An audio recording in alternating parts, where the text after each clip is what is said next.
Hello बच्चों, welcome back to my YouTube channel maths plaza. तो बच्चों, आज मैं इस वीडियो में Bihar board class 9th history chapter 1 जिसका नाम है नाजीवाद।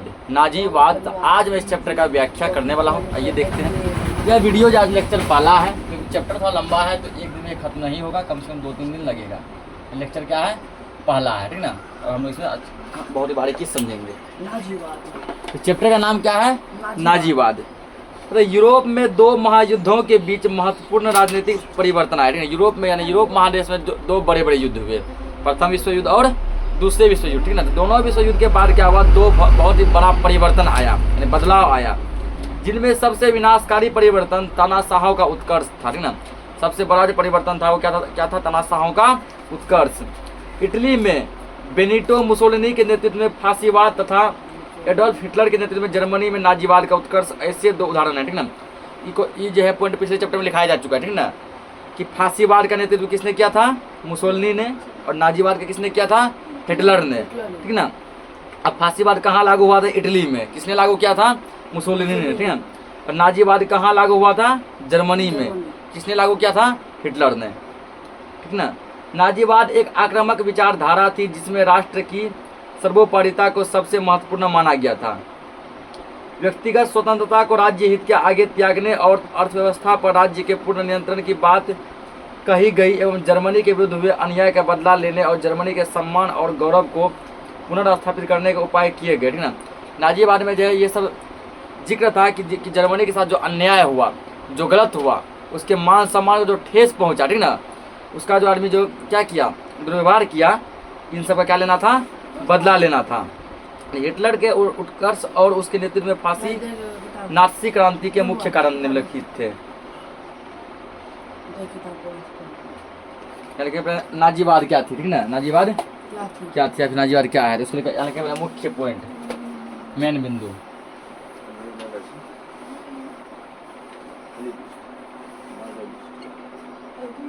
मुख्य बिंदु, ठीक ना।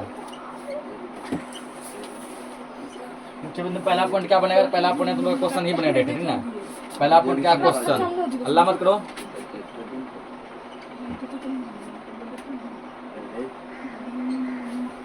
पहला पॉइंट है क्वेश्चन, है ना। डेफिनेशन पूछा गया कि नाजीवाद, मान लो यदि पूछ देगा कि नाजीवाद क्या है, क्या बोलेगा, ठीक ना। नाजीवाद यदि पूछ दिया गया कि नाजीवाद क्या है तो क्या लिखना है? ये डेफिनेशन लिखेंगे कि नाजीवाद एक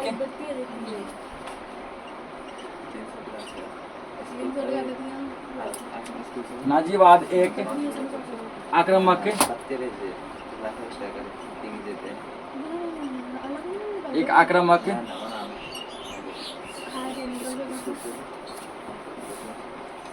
नाजीवाद एक आक्रामक विचारधारा थी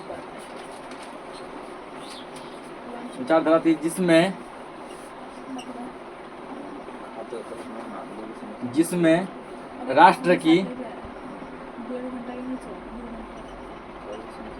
की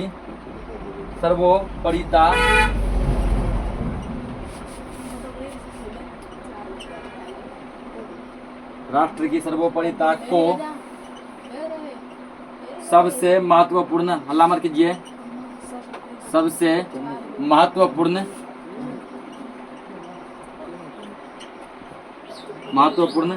माना गया था, ठीक ना।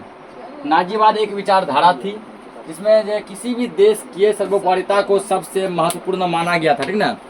उसके बाद अगला पॉइंट यह बनेगा कि जर्मनी की तत्कालिक स्थिति कैसी थी, ठीक ना। जर्मनी की तत्कालिक स्थिति, पहले इसको क्या करो, नोट करो। तो पहला पॉइंट हो गया। दूसरा पॉइंट इसमें बन सकता है ना कि जर्मनी की तत्कालिक स्थिति, जर्मनी का अभी जो है तत्काल में स्थिति कैसा है। तो मुख्य बिंदु में दूसरा पॉइंट क्या लिखना है? जर्मनी की तत्कालिक स्थिति, जर्मनी की तत्कालिक स्थिति। जर्मनी का तत्कालिक जो वर्तमान में कंडीशन कैसा था, ठीक ना, तत्कालिक स्थिति। तो इसकी तत्कालिक स्थिति थी कुछ इस प्रकार है। जैसे मान लीजिए पहला पॉइंट यहाँ लिखेंगे, पहला पॉइंट जैसे हो गया गणतंत्र की स्थापना, गणतंत्र की स्थापना। जर्मनी की तत्कालिक स्थिति पहला पॉइंट क्या बनेगा इसमें, गणतंत्र की स्थापना।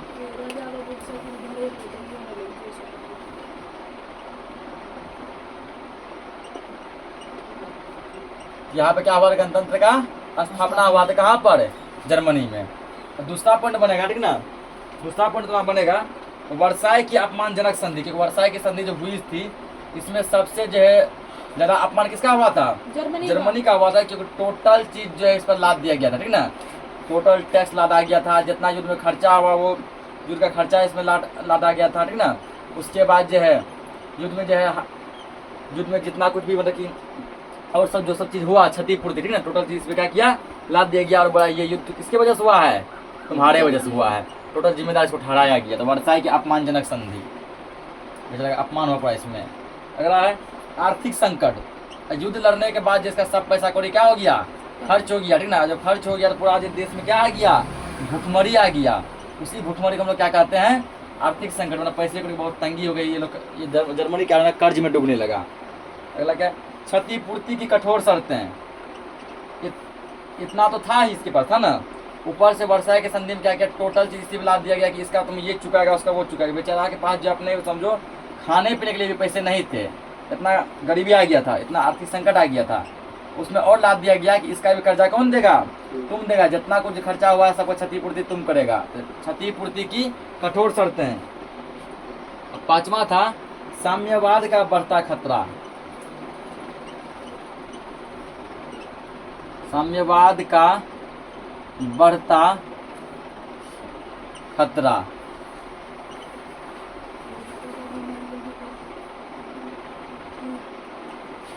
ये है जर्मनी का तत्काल कंडीशन जो कुछ इस प्रकार है, ठीक ना। अब आगे अब इसे पहला पॉइंट हम समझते हैं। पहला पॉइंट क्या है, गणतंत्र की स्थापना, गणतंत्र की स्थापना। तो प्रथम विश्व युद्ध 1914 से 18 में जर्मनी की पराजय से उत्पन्न अनियंत्रित स्थिति को संभालने में शासक कैसर विलियम द्वितीय असमर्थ था, ठीक ना। जिस समय जो है प्रथम विश्व युद्ध हुआ था, जिस समय प्रथम विश्व युद्ध हुआ था उस समय जर्मनी का शासक कौन था, उस समय जर्मनी का शासक था कैसर विलियम द्वितीय। याद रखना ये नाम, ठीक ना। कि जिस समय प्रथम विश्व युद्ध हुआ था उस समय जर्मनी का शासन कौन था, कैसर विलियम द्वितीय, ठीक ना। तो लेकिन वो जो है इसके कंडीशन को संभालने में बिल्कुल क्या था, असमर्थ था। अतः प्रतिकूल स्थिति पाकर उन्होंने त्याग पत्र दे दिया, ठीक ना। जब देखा कि जर्मनी में कंडीशन पर डगमगा गया है, जनता पर त्राहिमाम कर रही थी ना, सब कोई गुस्सा गया है, उसको लग गया कि अब हमसे नहीं संभलेगा, अब हमसे नहीं संभलेगा। वो अपना हाथ खड़ा कर दिया, ठीक ना। और क्या किया, त्याग पत्र दे दिया कि अब हम ये पद नहीं संभाल पाएंगे। 10 नवंबर 1918 को हॉलैंड भाग गया। जर्मनी में क्या किया, त्याग पत्र दे दिया कि अब हमसे ये जो ना शासक का पद क्या होगा, नहीं संभलेगा। यदि कुछ दिन और संभाले जनता हमको मार डालेगा, ठीक ना। वो क्या किया, त्याग पत्र देके कहाँ भाग गया, हॉलैंड भाग गया। लेकिन पूछेगा कि ठीक ना, कैसर विलियम द्वितीय कहाँ चला गया, हॉलैंड चला गया। कब चला गया था, 10 नवंबर 1918 को। ऐसी अवस्था में समाजवादी प्रजातांत्रिक दल ने सत्ता अपने हाथ में लेकर एक तंत्र के स्थान पर जर्मनी में गणतंत्र की स्थापना की और अपने नेता फ्रेडरिक एल्बर्ट को चांसलर बनाया, ठीक ना। जब ये भाग गया तो यहाँ भागने वाला एक पॉइंट दिखा देते हैं।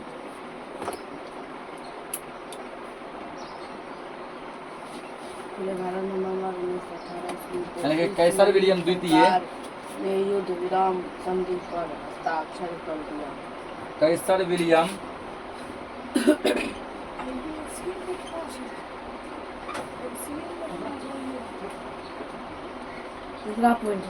अगला, हाँ, कैसर विलियम द्वितीय 10 नवंबर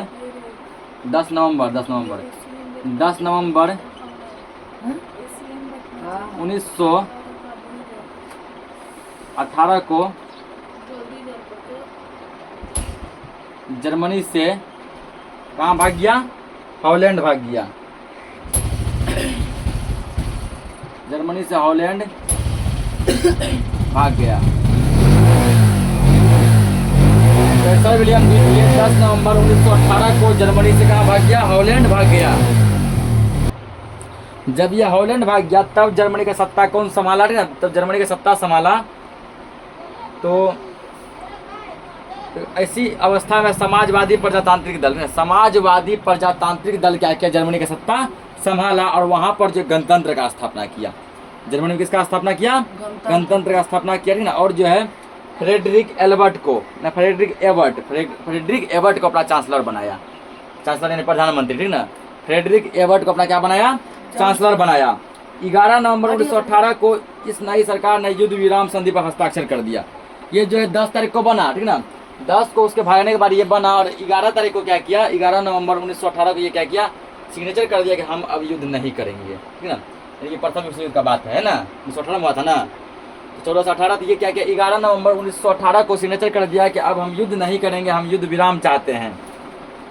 इसके बाद संविधान सभा का चुनाव हुआ तथा इसकी प्रथम बैठक 5 फरवरी 1919 को वायमर नामक स्थान पर हुई। यह संविधान वायमर संविधान या वायमर गणतंत्र के नाम से प्रसिद्ध हुआ, ठीक ना। पूछेगा जर्मनी में संविधान सभा की बैठक कब हुई थी, तो 5 फरवरी 1919 को, ठीक ना। तो ये लिख लेंगे, जर्मनी में संविधान सभा की बैठक कब हुई थी।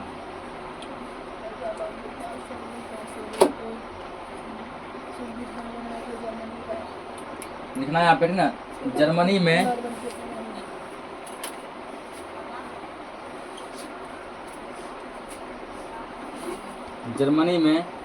संविधान सभा की बैठक, जर्मनी में संविधान सभा की पहली बैठक, तो बैठक होते रहता था, यानी पहली बैठक, संविधान सभा की पहली बैठक 5 फरवरी 1919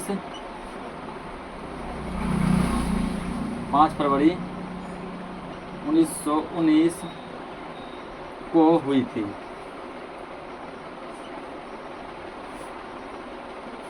ठीक है। जर्मनी में संविधान सभा की पहली बैठक कब हुई थी, 5 फरवरी 1919 को हुई थी, ठीक ना। और ये किस जगह पे हुई थी, ये जगह पर हुआ था, उस जगह का नाम था वायमर। क्या नाम था, वायमर, ठीक ना। ये वायमर नाम के जगह पर हुआ था, इसलिए इसका नाम पड़ गया वायमर संविधान या वायमर गणतंत्र, ठीक ना। इसको या तो वायमर संविधान कहते हैं या फिर क्या कहते हैं, वायमर गणतंत्र कहते हैं। यह संविधान 10 अगस्त 1919 को लागू हो गया, ठीक है। 5 फरवरी को क्या किया, 5 फरवरी 1919 को जो है क्या हुआ, संविधान बना, ठीक ना। 10 अगस्त 1919 को लागू हुआ। वायमर संविधान के अनुसार जर्मनी में संघीय शासन व्यवस्था की स्थापना की गई तथा राष्ट्रपति को आपातकालीन शक्तियां प्रदान की गई, ठीक ना। इस संविधान के तहत क्या हुआ, वहाँ संघीय सरकार बना, राष्ट्रपति को आपातकालीन शक्तियां दिया गया, आपातकालीन शक्तियां दी गया, ठीक है। आपातकाल की स्थिति में जो है राष्ट्रपति जो फैसला लेंगे वो फैसला मान्य होगा, ठीक ना। आपातकाल के कंडीशन में वहाँ का जो राष्ट्रपति जो भी फैसला लेंगे, जनता के लिए वो फैसला क्या होगा, मान्य होगा और जनता को वो फैसला स्वीकार करना पड़ेगा। पूछेगा जर्मनी में वायमर संविधान कब लागू हुआ था, 10 अगस्त 1919 को। ये पॉइंट लिखो, बहुत ही इंपॉर्टेंट सब पॉइंट है ये सब।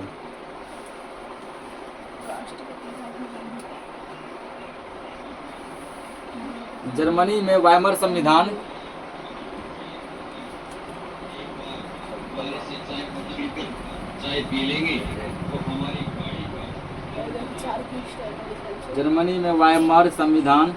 या केवल संविधान भी पूछा जा सकता है, ठीक ना। जर्मनी में संविधान कब लागू हुआ था या फिर वायमर संविधान। जर्मनी में वायमर संविधान 10 अगस्त 1919 को लागू हुआ। तो अगर पूछेगा जर्मनी में संविधान कब लागू हुआ, डेट यही रहेगा। वायमर संविधान पूछेगा, डेट यही रहेगा। वायमर गणतंत्र पूछेगा तब भी डेट क्या रहेगा, यही रहेगा। इसी कहते हैं जर्मनी में वायमर गणतंत्र भी कहते हैं। 5 फरवरी 1919 को बैठक हुआ, इसके 6 महीने बाद क्या किया गया था, 10 अगस्त 1919 को इसको पूरे देश में लागू कर दिया गया। आगे दिया गया, भारतीय संविधान में राष्ट्रपति के आपातकालीन शक्ति का स्रोत वायमर संविधान से ही माना जाता है, ठीक ना। भारत में भी जो हमारा संविधान, जो भारतीय संविधान, यहाँ पर भी जो है राष्ट्रपति को क्या हुआ गया, यहाँ पर भी राष्ट्रपति को आपातकालीन शक्ति दी गई। और ये शक्ति कहाँ से हमको सीख मिला था, जर्मनी के संविधान से, समझा। हमारे संविधान में भी जो है राष्ट्रपति को आपातकालीन शक्ति दिया गया। आपको बच्चा पूछे आपातकालीन शक्ति क्या है, ये देश के समय कुछ बहुत बड़ा खतरा आ गया, ठीक है ना, बहुत बड़ा क्या आ गया, खतरा आ गया, संकट आ गया। उस संकट के घड़ी में मुख्यमंत्री जो भी फैसला लेगा वो मान्य नहीं होगा, कोई नहीं मानेगा। तो यहाँ तक कि प्रधानमंत्री भी जो फैसला लेगा, जैसे अभी के प्रधानमंत्री कौन है, नरेंद्र मोदी, उसका फैसला मान्य नहीं होगा। उस कंडीशन में आपातकाल की स्थिति में, ठीक ना, किसका फैसला मान्य होगा, केवल राष्ट्रपति का। यानी कि अभी जो राष्ट्रपति है भारत की श्रीमती द्रौपदी मुर्मू, वो जो फैसला उस समय लेगी सबसे मान्य वही फैसला होगा। वो फैसला जो है प्रधानमंत्री, मुख्यमंत्री, विधायक, सांसद, हम सब जनता को सबको मानना होगा। वो फैसला पूरा देश पर क्या हो जाएगा, लागू हो जाएगा, ठीक ना। ये दिया गया आपातकालीन स्थिति में राष्ट्रपति जो फैसला लेगा वो क्या होगा, मान्य होगा। इसलिए जो है राष्ट्रपति को आपातकालीन शक्ति दिया गया कि जब कंडीशन पर डगमगा जाए, जब किसी का माइंड काम नहीं करे, ठीक ना, जब लगे अब क्या करे अब नहीं करे, तो उस कंडीशन में आप जो फैसला लेंगे वही हम लोग क्या करेंगे, मानेंगे, ठीक है ना। तो हमारे भारतीय संविधान में भी ये क्या किया गया है, राष्ट्रपति को आपातकाल के लिए शक्ति दिया गया है। उसी कहाँ से मिला हमको, जर्मनी के संविधान से, ठीक है। जर्मनी के संविधान को जब पढ़ाया गया, देखा यहाँ पे एक बहुत बढ़िया एक पॉइंट है कि राष्ट्रपति को आपातकालीन शक्ति दिया गया था, तो उसको अपने संविधान में भी जो है भारत सरकार द्वारा क्या किया गया, भारतीय संविधान में लागू कर दिया गया, ठीक ना। परंतु नया वायमर गणतंत्र युद्ध उपरांत जर्मनी की स्थिति संभालने में असफल रहा, फलतः जनता में काफ़ी आक्रोश बढ़ा, ठीक ना। तो बाद में क्या हुआ, जैसे वायमर संविधान कब लागू हुआ था, 10 अगस्त 1919 को। इसके बाद फिर नया गणतंत्र लागू हुआ, ठीक ना, जिससे जनता खुश नहीं था। पहले का ये सबसे खुश था, लेकिन जब नया लागू हुआ उससे जनता खुश नहीं था। अगला आप दिया है पहला पॉइंट, अभी तक पहला पॉइंट समझ रहे थे, ठीक ना, इसी से सब पॉइंट निकला तीन को। अब क्या समझेंगे, दूसरा पॉइंट, वर्साय की अपमानजनक संधि। वर्साय की अपमानजनक संधि प्रथम विश्व युद्ध के बाद 28 जून 1919 में जर्मनी की नई गणतंत्र को अपमानजनक वर्साय संधि पर हस्ताक्षर करने के लिए मजबूर किया गया था। पूछेगा जर्मनी ने वर्साय की संधि पर कब हस्ताक्षर किया था, याद रखना 28 जून 1919 को, ना कि बहुत सा पॉइंट लिखना जरूरी नहीं है, कुछ पॉइंट याद भी रखना पड़ता है। 28 जून 1919 को जर्मनी क्या किया था, वर्साय की संधि क्या किया, सिग्नेचर किया। यह संधि काफी कठोर एवं आरोपित थी। यह बहुत एक कठोर संधि था जिसमें टोटल चीज जर्मनी पर लाद दिया गया, बेचारा अपमानित पूरा हो गया। इस संधि द्वारा जर्मनी का अंग भंग कर दिया गया, तहस नहस हो गया, ठीक ना। आल्सेस लॉरेन का क्षेत्र फ्रांस को लौटा दिया गया तथा जर्मनी क्षेत्र में स्थित सार नामक कोयले की खान को 15 वर्षों के लिए फ्रांस को दे दी गई। जर्मनी जो फ्रांस का जो जगह जीता था, दो जगह जीता था, एक था आल्सेस और क्या था, लॉरेन। आल्सेस और लॉरेन, वो दोनों जगह जर्मनी से छीन लिया गया, ठीक ना, जबकि वो बेचारा जीता था अपने दम पे, छीन के क्या किया, फ्रांस को लौटा दिया, फ्रांस से जीता था। उसके बाद जर्मनी में क्या था, एक कोयले का खान था। उस कोयले के खान को क्या किया, जर्मनी से छीन के 15 साल के लिए किसको दे दिया गया, फ्रांस को। 15 साल तक इस खान से जितना भी कोयला निकलेगा उसका लाभ कौन उठाएगा, फ्रांस उठाएगा, ठीक ना। और उस क्षेत्र का शासन राष्ट्र संघ को दे दिया गया, उसका जो शासन जो करेगा वो कौन करेगा, राष्ट्र संघ करेगा। राइन नदी घाटी के क्षेत्र को सेना रहित करने का निर्णय दिया गया। राइन नदी जहाँ पर जर्मनी की सेना रहा करती थी, ठीक ना, कौन सेना, इंडियन मतलब कि नेवी, कौन रहता था, नेवी, जल सेना रहता था, ठीक ना, जल सेना रहता था। उसको क्या बोला गया, उसको भी बोला गया अब तुम यहाँ अपना सेना नहीं रखेगा, सेना रहित करो, सेना हटाओ यहाँ से। तो सैनिक दृष्टिकोण से जर्मनी को पंगु बना दिया, क्योंकि अब बताओ उसके बाद जल सेना वहाँ रहेगा ही नहीं। और वो समझो कि एक बड़ा बॉर्डर हुआ था, ठीक ना, वो कोई एक बड़ा बॉर्डर होगा जो कि उसके दुश्मन देश से क्या था, अटैच था। अब पता सैनिक नहीं रहेगा, क्या दुश्मन हम अटैक करेंगे, नहीं करेंगे, करेंगे, उसको रोकेगा कौन। वहाँ सेना हटा दिया गया तो बेचारा सैनिक के माध्यम में भी क्या हो गया, पंगु बन गया। जो जर्मनी वैसे स्वाभिमानी राष्ट्र के लिए वंचित नहीं था। इस प्रकार वर्साय के संधि से उत्पन्न असंतोष का भरपूर फायदा हिटलर ने उठाया, ठीक ना। फिर क्या हुआ, जर्मनी में किसका आगमन हुआ, हिटलर का, ठीक ना। वो इसका संधि का भरपूर फायदा उठाया, क्योंकि जो भी अपमान हुआ था सबका चुन चुन के बदला लेंगे। अगला पॉइंट है तुम्हारा आर्थिक संकट। इस समय जर्मन गणतंत्र के सामने भीषण समस्या आर्थिक संकट थी। आर्थिक मतलब होता है रुपये पैसे की तंगी, ठीक ना, रुपये पैसे का पूरा कमी था। इतना युद्ध में लड़ा, इतना बम वगैरह इतना कुछ छोड़ा गया, इतना हथियार खर्च हुआ, इतना सैनिक मारे गए, सब पैसा क्या हो गया, खत्म हो गया। युद्ध में जर्मनी की काफ़ी वित्तीय क्षति हुई, वित्तीय मतलब पैसे को बहुत क्षति हुई थी। युद्धोपरांत अनेक कल कारखाने बंद हो गए और बेरोजगारी की समस्या चरम पर पहुंच गई। जब युद्ध खत्म हुआ, जितना बड़ा बड़ा फैक्ट्री था जिससे कि इसको पैसा अर्निंग होता था, वो सब क्या हो गया, बंद हो गया। और पूरा देश में क्या बढ़ गया, बेरोजगारी पूरा बढ़ गया, ठीक ना। आर्थिक दृष्टि से खस्ता हाल जर्मनी पर वर्साय संधि द्वारा क्षतिपूर्ति की एक बहुत बड़ी राशि लाद दी गई। इतना तो बेचारा इससे परेशान था ही। अब पूरा जो क्षति हुआ उन सब का भी जिम्मेवार जर्मनी को ठहरा के सब पैसा उसी लाद दिया कि सब कौन चुकाएगा, जर्मनी चुकाएगा। इस समय यहाँ कृषि की दशा भी अच्छी नहीं थी, यानी सब कुछ तो खत्म था, एक खेती तक भी सही पैमाने से नहीं हो पा रहा था, ठीक ना। उसके औद्योगिक नगर मित्र राष्ट्रों ने छीन लिए थे और समस्त जर्मन व्यापार नष्ट हो गया था। यानी मित्र राष्ट्र में जो सब देश शामिल थे वो सब उसका फैक्ट्री सबको क्या किया, छीन लिया। इस प्रकार जो है पूरा जर्मनी क्या हो गया, व्यापार के माध्यम में बेचारा बर्बाद हो गया। अतः सारे जर्मनी में वो व्यवस्था एवं वो संतोष का वातावरण मौजूद था जिसने हिटलर के उदय की पृष्ठभूमि का निर्माण किया। अब लगा यहाँ पे हिटलर का बहुत जरूरी है, हिटलर का क्या बहुत जरूरी है। उसको बुलाना। अगला है क्षतिपूर्ति की कठोर शर्तें, चौथा पॉइंट। प्रथम विश्व युद्ध के बाद क्षतिपूर्ति के रूप में जर्मनी से वसूले जाने वाली राशि 6 अरब 10 करोड़ पाउंड निश्चित की गई थी ना, जिसको तो खाने तक का औकात तभी नहीं था, खाना खर्ची भी जिस देश में नहीं था तभी उस पर क्या किया गया, 6 अरब 10 करोड़ पाउंड का क्या ला दिया गया, कर्ज ला दिया गया, ठीक है, कि ये सब तुम चुकाएगा। परंतु इतनी बड़ी राशि का भुगतान करना जर्मनी के लिए असंभव था, ठीक है ना। वो सोचा कि कई जन भी लेने पड़ जाएंगे ना, फिर भी इतना बड़ा राशि हम लोग नहीं चुका पाएंगे। इधर मित्र राष्ट्रों द्वारा भुगतान के लिए हमेशा दबाव बनाया जा रहा था जो व्यवहारिक कदम नहीं था, ठीक है ना। हल्ला मत करो। अब मित्र राष्ट्र में जो सब देश शामिल थे उसके पास दबाव दे रहा, पैसा दे रहा, जल्दी चुकाउन दे, कब चुकाएगा, फिर दूसरी बार दे चुकाउन दे, ठीक ना। बराबर उसको क्या करता था, ताना मारते रहता था। साम्यवाद का बढ़ता खतरा। अगला लास्ट पॉइंट है साम्यवाद का बढ़ता खतरा। 1917 की रूसी क्रांति का प्रभाव जर्मनी पर भी पड़ा, ठीक है। रूस में 1917 में एक क्रांति हुई थी जिस क्रांति को हम लोग रूसी क्रांति कहते हैं। क्या कहते हैं, रूसी क्रांति, और उसका सीधा प्रभाव जर्मनी पर भी पड़ा था। यहाँ भी साम्यवादी संगठनों का निर्माण हुआ था। रूस में भी क्या हुआ था, साम्यवादी संगठन का निर्माण हुआ था। साम्यवादियों ने वायमर गणतंत्र को उखाड़ने एवं सर्वहारा वर्ग का अधिनायकवाद लाने का प्रयास किया था, ठीक ना। वहाँ पर जो वायमर गणतंत्र था यानी वायमर संविधान उसको उठाकर फेंक दिया, ठीक ना। बोला वायमर संविधान को हटाओ, उसके बाद जो है सर्वहारा वर्ग का स्थापना किया जाए कि सभी टाइप के वर्ग मिलकर रहेंगे। अतः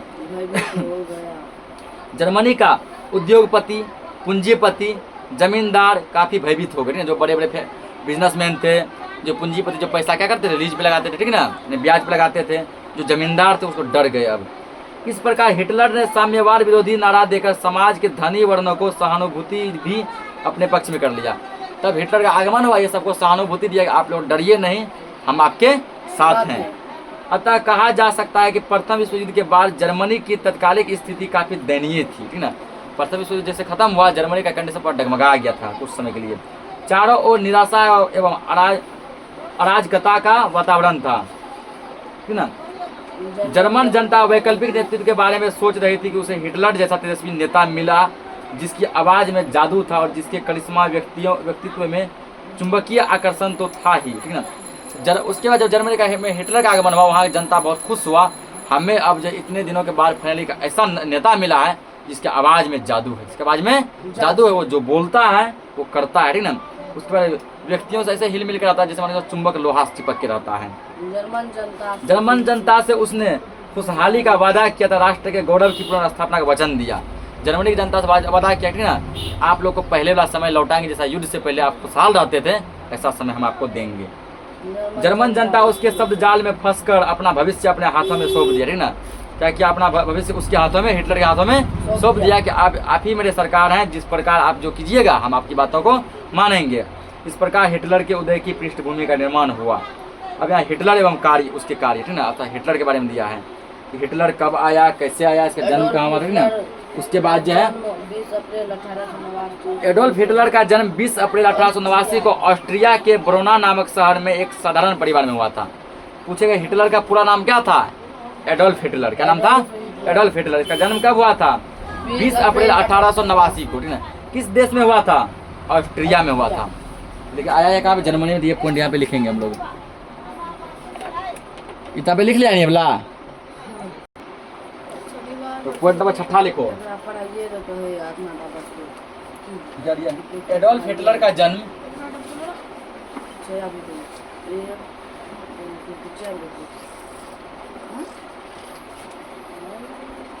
एडोल्फ हिटलर, याद रखना हिटलर का पूरा नाम एडोल्फ हिटलर। एडोल्फ हिटलर का जन्म, नाम से लगा हिटलर बहुत ताकतवर आदमी होगा क्या।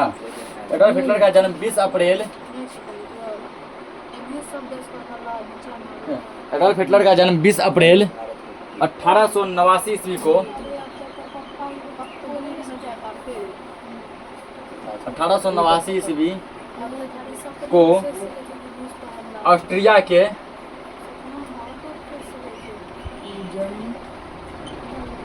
ऑस्ट्रिया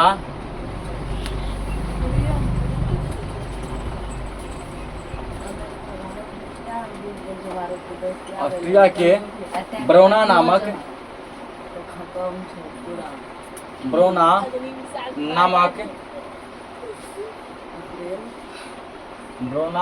शहर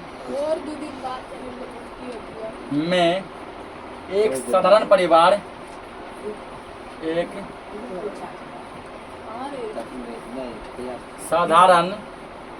में हुआ था। साधारण परिवार में हुआ था। अल्लाह मत करो, ध्यान समझ लो। पूछेगा हिटलर का जन्म कब हुआ था? 20 अप्रैल 1889 ईस्वी को। किस देश में हुआ था? ऑस्ट्रिया में। ऑस्ट्रिया के किस शहर में हुआ था? ब्रोना में, ठीक ना। ऐसा उसका लालन पोषण सही तरह से नहीं हो सका, ठीक ना। हिटलर का लालन पोषण सही तरीके से नहीं हो सका। बचपन में वह चित्रकार बनना चाहता था, ठीक ना। बचपन में जब थे तो इसका हिटलर क्या सपना था? चित्रकार बनना, पेंटर बनना। इसका क्या था? एक सपना था। जैसे प्रत्येक एक सपना होता है ना, कोई डॉक्टर बनना चाहता है, इंजीनियर बनना चाहता है, वकील बनना चाहता है। इसका क्या सपना था? पेंटर बनना था, चित्रकार बनना था। परंतु उसकी इच्छा पूरी नहीं हो सकी, ठीक ना। इसका इच्छा जो था वो पूरा नहीं हो सका। पेंटर बनने का सपना अधूरा ही रह गया। अंततः उसने सेना में नौकरी कर ली। फिर ये कहाँ नौकरी कर लिया? फौजी में, सेना में। प्रथम विश्व युद्ध में वह जर्मनी की तरफ से लड़ा था और युद्ध में अभूतपूर्व वीरता के लिए उसे आयरन क्रॉस प्राप्त हुआ था, ठीक ना। ये पहला विश्व युद्ध जब हुआ था, ये किसकी तरफ से लड़ा था? जर्मनी की तरफ से। और इतना वीर तरीके से लड़ा कि इसको आयरन क्रॉस प्राप्त हुआ, ठीक ना। पूछेगा आयरन क्रॉस किसे प्राप्त हुआ था? हिटलर को। लिखेंगे यहाँ पे आयरन क्रॉस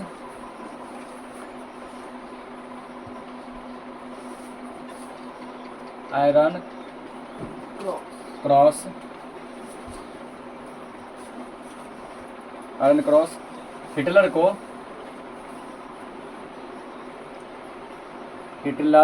प्राप्त हुआ था।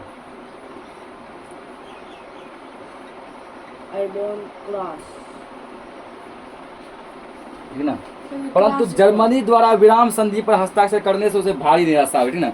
जर्मनी जो क्या किया, विराम पर जो हस्ताक्षर कर दिया कि हम अब युद्ध नहीं करेंगे, इससे ये क्या हो गया? हिटलर क्या हो गया? बहुत निराश हो गए। युद्ध के बाद वह जर्मन वर्कर्स पार्टी का सदस्य बना, ठीक ना। जब प्रथम विश्व युद्ध खत्म हो गया तो वो एक पार्टी का सदस्य बना जिसका नाम था जर्मन वर्कर्स, ठीक ना। जर्मन वर्कर्स पार्टी का सदस्य कौन बना था? हिटलर। ये पूछ सकता है जर्मन वर्कर्स पार्टी का सदस्य कौन बना? हिटलर बना था। 1920 ईस्वी में इस पार्टी का नाम बदलकर नेशनल सोशलिस्ट पार्टी वर्कर्स कर दिया गया, ठीक ना। क्योंकि 1920 में जर्मन वर्कर्स पार्टी का नाम बदल दिया गया और क्या नाम रखा गया? National socialist German workers party. National socialist German workers party, ये इसका नाम रखा गया था।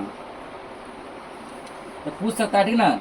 यहाँ पे तो पूछा जा सकता है जैसे कि national socialist German workers party किसका पार्टी है? याद रखना है हिटलर का पार्टी है, ठीक ना।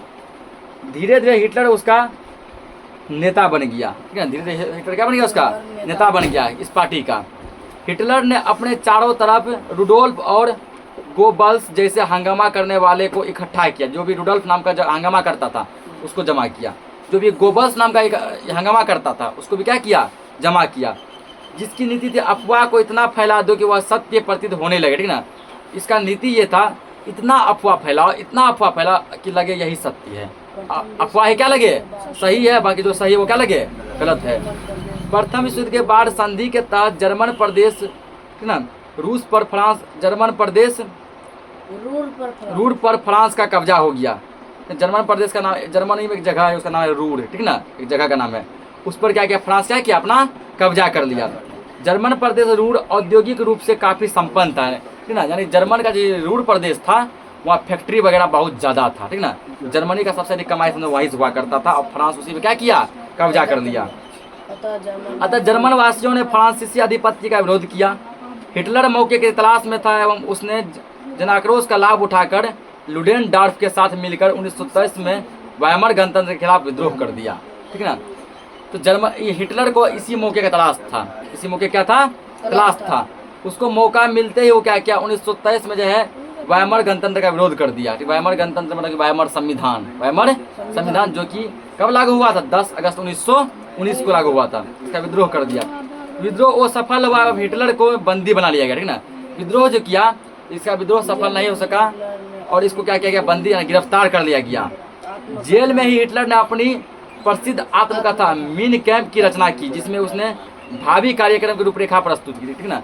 इसने क्या किया, जेल में एक किताब लिखा था, उस किताब का नाम है मीन कैंप, मीन कैंप, ठीक ना। ये पूछा जा सकता है इसलिए इसको लिखा देते हैं,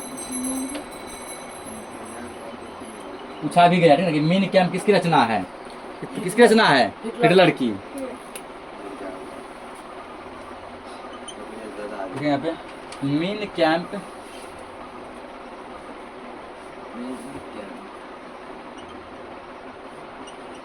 मीन कैंप ये किताब का नाम है, ठीक ना। मीन कैंप हिटलर की रचना है। मीन कैंप किसकी रचना है, हिटलर की। मीन कैंप एक किताब है जिसको हिटलर ने कहाँ बैठ के लिखा था, जेल में, ठीक ना। देखो जेल में बंदी बना लिया गया, इसका समय नहीं कट रहा था, सोचा इससे अच्छा है कुछ करते रहो, ठीक ना। कुछ करते रहो, क्या किया, एक किताब का रचना किया, इस बुक का नाम है मीन कैंप। मीन कैंप का रचना किया और इसने बताया कि भावी कार्यक्रम की रूपरेखा प्रस्तुत की, भविष्य में कैसे क्या क्या करना है ना।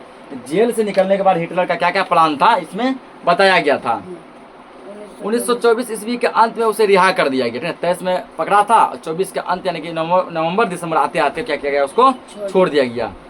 अभी चल के चला 2025, ठीक है, ये 1924 है, 100 साल पहले की बात है ये, है ना। 2025 1924 मोटा मोटी 100 साल पहले की बात है। रिहा होकर उसने अपने दल को नए सिरे से संगठित किया, रिहा हुआ, नेता वापस आया, अपना दल को फिर से संभाला। आर्यों की पवित्रता के सूचक स्वास्तिक को प्रतीक के रूप में ग्रहण किया तथा सैनिक ढंग से पार्टी को संगठित किया, ठीक ना। स्वास्तिक को अपना ये प्रतीक माना, स्वास्तिक को क्या माना, ये अपना प्रतीक माना,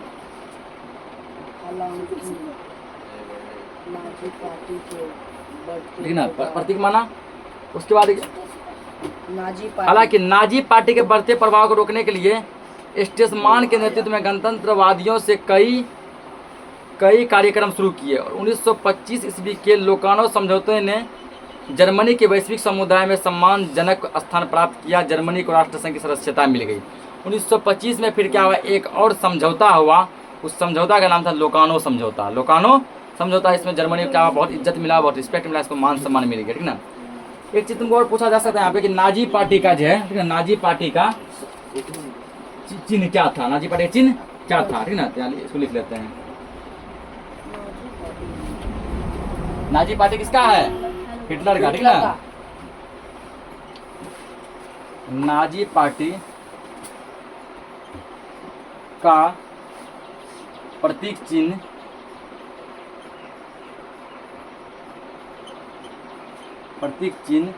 स्वास्तिक।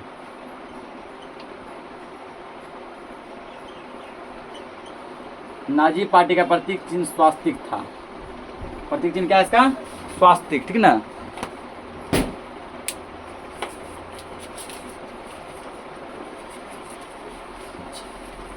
जो स्वास्तिक कुछ ऐसा दिखता था, ये स्वास्तिक समझता है, नहीं करता है सबका। नाजी पार्टी का प्रतीक चिन्ह ये स्वास्तिक, देखा है सब, ये स्वास्तिक का चिन्ह है, ठीक ना, ये इसका चिन्ह था, ठीक ना।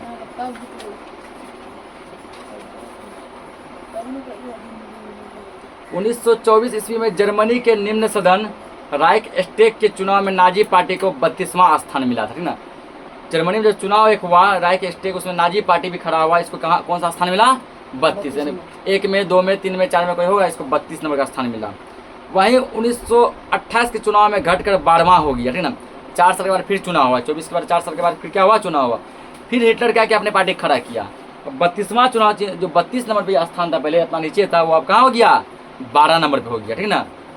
इस प्रकार नाजी पार्टी एवं हिटलर का प्रभाव जर्मनी में कम होने लगा, परंतु हिटलर ने हिम्मत नहीं हारा, ठीक ना। इस प्रकार इस समय 1929 ईस्वी में प्रारंभ हुए विश्व आर्थिक मंदी तो हिटलर के लिए नवजीवन का संदेश लेकर आया था। पूछेगा कि ये लिखा था कि विश्व आर्थिक मंदी कब हुआ था? 1929 में। ये पिछला चैप्टर में लिखाया गया होगा, यहाँ भी लिख लो, ठीक ना। विश्व आर्थिक मंदी कब हुआ था? 1919 में और 1929 में। विश्व आर्थिक मंदी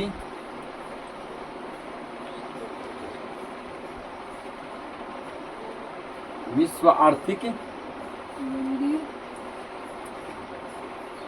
आर्थिक मंदी 1929 ईस्वी में हुआ था।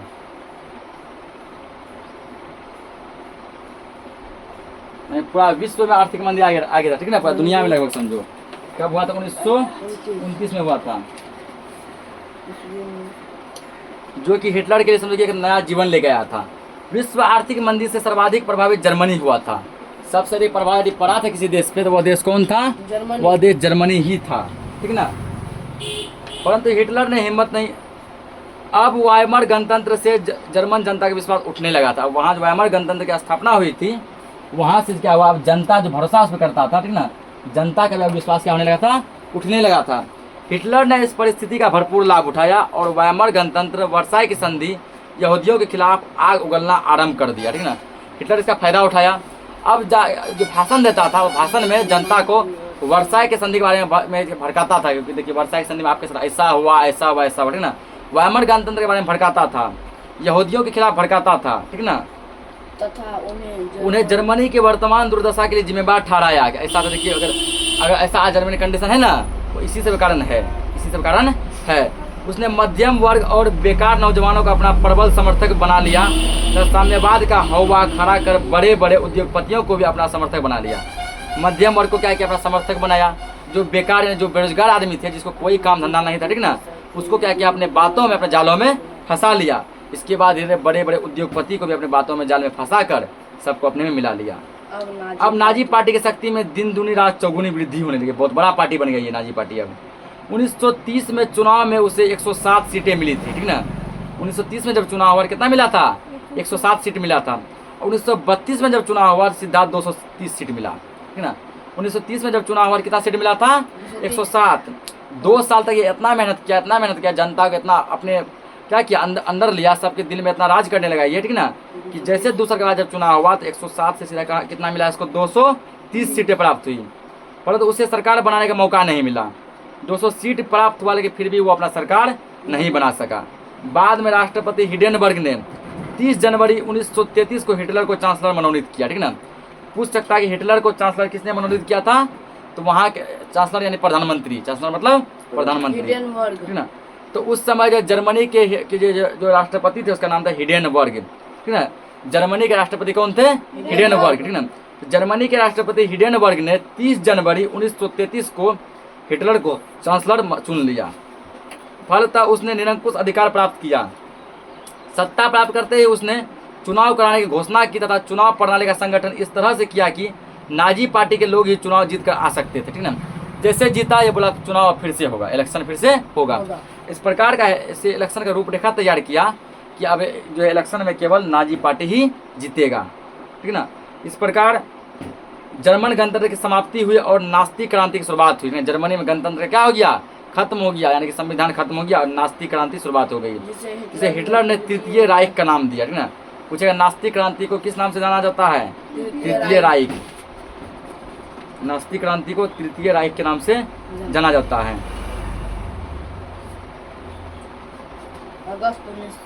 आगे दिया गया, ठीक ना। इसमें अगस्त 1934 में हिडेनबर्ग की मृत्यु होने पर चांसलर और राष्ट्रपति के पद को मिलाकर एक कर दिया गया, ठीक ना। अगस्त 1934 में क्या हुआ? ये जो राष्ट्रपति थे हिडेनबर्ग, उसका मृत्यु हो गया, ठीक ना। अरे मृत्यु हो गया, पहले जर्मनी में राष्ट्रपति और प्रधानमंत्री दोनों अलग अलग हुआ करते थे, जैसे कि हमारे भारत में है ना, राष्ट्रपति और प्रधानमंत्री। उसके बाद ये क्या किया? उसके मरने के बाद दोनों पद को एक में क्या कर दिया गया? मिला दिया गया। अब हिटलर जर्मनी का सर्वे सर्वा बन गया तथा अब उसने नाजीवाद दर्शन एवं विदेश नीति का आलम्बन किया, जिसके कारण पूरे विश्व में तनाव के वातावरण का निर्माण हुआ और द्वितीय विश्व युद्ध नजदीक दिखाई देने लगी, ठीक ना। यहाँ से क्या हुआ? द्वितीय विश्व युद्ध का रास्ता खुल गया। यहाँ एक और पॉइंट यहाँ लिखेंगे, दिखाई पड़ने हल्ला मत करो। बीच में हल्ला मत करो। ए दीवार है कुछ देना है क्या करे इसको ऐसे करे छोटा करते जर्मनी के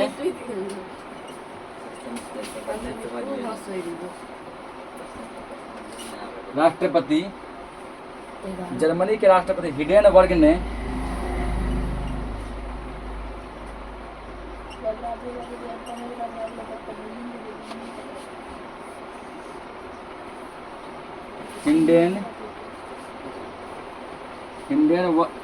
हिंडेनबर्ग ने 30 जनवरी 1933 को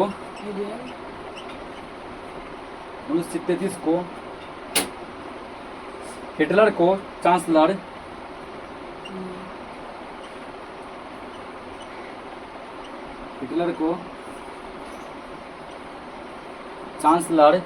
मनोनीत किया ठीक ना। तो चैप्टर अभी देखो और भी बचा हुआ है ना, और वीडियो काफ़ी लंबा हो चुका है, तो हम लोग बाकी का जो भी इसमें बचा डिस्कशन उसको नेक्स्ट लेक्चर में करेंगे। तब तक के लिए जय हिंद।